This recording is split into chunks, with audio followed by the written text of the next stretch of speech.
ভারত কখনো চায়নি বাংলাদেশ নিজস্ব প্রতিরক্ষা শক্তিতে স্বয়ংসম্পূর্ণ হোক।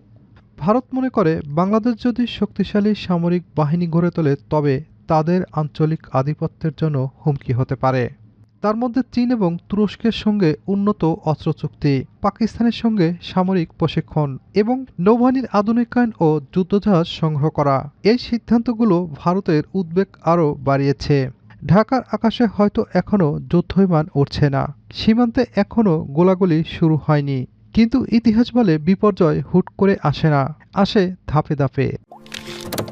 ইউক্রেনের মতো পরিণতি কি বাংলাদেশেরও হতে পারে? নিজের সামরিক শক্তি না থাকলে পরিণতি হতে পারে ভয়াবহ। আন্তর্জাতিক রাজনীতির কঠিন বাস্তবতায় আজ বাংলাদেশকেও সেই প্রশ্নের মুখোমুখি দাঁড় করিয়েছে।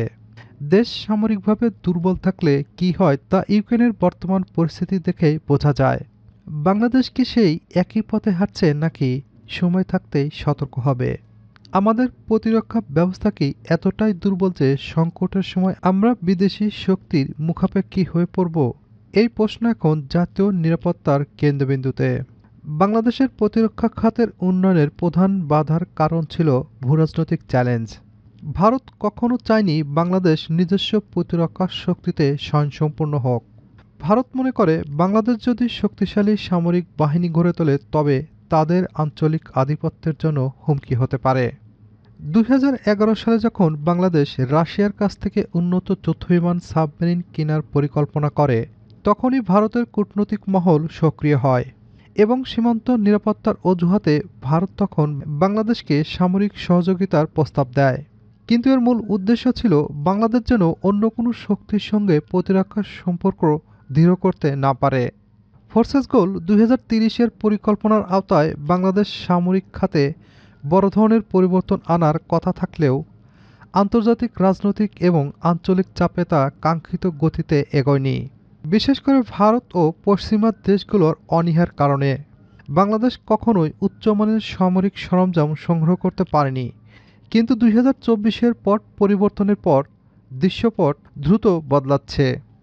নতুন সরকার প্রতিরক্ষা খাতকে অগ্রাধিকার দিয়ে একাধিক গুরুত্বপূর্ণ পদক্ষেপ নিয়েছে।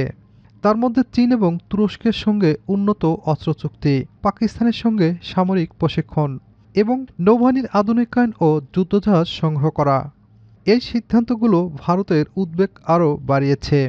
ভারত বরাবরই চেয়েছে যে বাংলাদেশের প্রতিরক্ষা খাতে তার উপর নির্ভরশীল থাকুক, কিন্তু ইতিহাস বলে সামরিকভাবে দুর্বল দেশগুলোর কপালে জোটে শুধু দুর্ভোগী। বিশ্ব রাজনীতির সাম্প্রতিক ঘটনাগুলোর দিকে তাকালে বোঝা যায় সামরিক সক্ষমতা একটি দেশের জন্য কতটা প্রয়োজন। ইউক্রেন যুদ্ধ তার বড় উদাহরণ। ট্রাম্প ইউক্রেনের প্রেসিডেন্ট জেলেনস্কিকে প্রকাশ্যে অপমান করেছেন এবং তিনি স্পষ্টই বলে দিয়েছেন যে আমরা তোমাদের জন্য যুদ্ধ করব না। এ যেন গাছের চূড়ায় তুলে মই সরিয়ে নেওয়া। ইউক্রেনের পরিণতি প্রমাণ করেছে যে আত্মনির্ভরতা ছাড়া কোনো দেশের নিরাপত্তা নিশ্চিত করা সম্ভব নয়। যদি বাংলাদেশ নিজের সামরিক শক্তিকে নির্দিষ্ট মাত্রায় না নিয়ে যেতে পারে তাহলে ভবিষ্যতে একটি সংঘাতময় পরিস্থিতিতে ভয়াবহ সংকটের মুখোমুখি হবে। এখনই আমাদের সিদ্ধান্ত নেওয়ার সময়। বাংলাদেশের সামনে এখন দুটি পথ খোলা। এক, ইউক্রেনের মতো সামরিকভাবে দুর্বল থেকে আঞ্চলিক শক্তিগুলোর স্বার্থে খেলায় নিজেকে বলি দেওয়া। দুই হলো দ্রুত প্রতিরক্ষা সক্ষমতা বাড়িয়ে নিজের অবস্থান শক্তিশালী করা। ঢাকার আকাশে হয়তো এখনও যুদ্ধবিমান উড়ছে না, সীমান্তে এখনও গোলাগুলি শুরু হয়নি, কিন্তু ইতিহাস বলে বিপর্যয় হুট করে আসে না, আসে ধাপে ধাপে। রাতের গভীরতা যত বাড়বে বিশ্বরাত ছায়া তত ঘন হবে। বাংলাদেশ কি প্রস্তুত সময় থাকতে সঠিক সিদ্ধান্ত নেবে নাকি দেরি হয়ে যাবে?